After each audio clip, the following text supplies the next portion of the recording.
Irashaimase! Welcome to Lola! Dozo! This might be the first fine dining Filipino restaurant in Japan.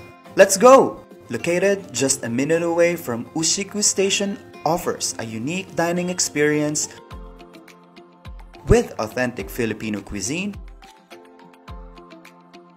great ambience,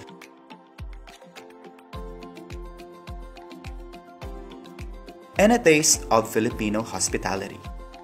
I opened Lola Grill and Restaurant para magkaroon ng second home yung kapwa Pinoy dito sa Japan.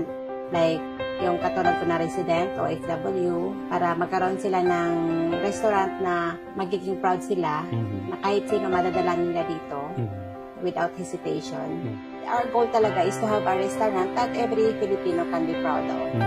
Pag pumasok sila, napapansin talaga nila ambience. Wow! So, nakakatuwa, nakaka-flatter talaga yun. Package na siya. Masarap yung food, and then maganda yung service, and then maganda yung ambience. Ano po yung inspiration behind bakit Lola po yung ipinangalan niyo sa restaurant? It's because of my mom.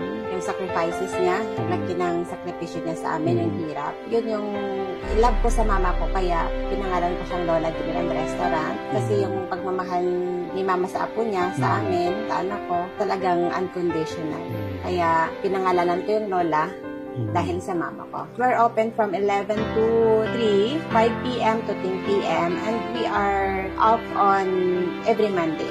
We deliver all over Japan. Yung malalapit lang, usually next day delivery. Yung taga-malalayo like Kyushu, Okinawa, Hokkaido, 2 days delivery yun.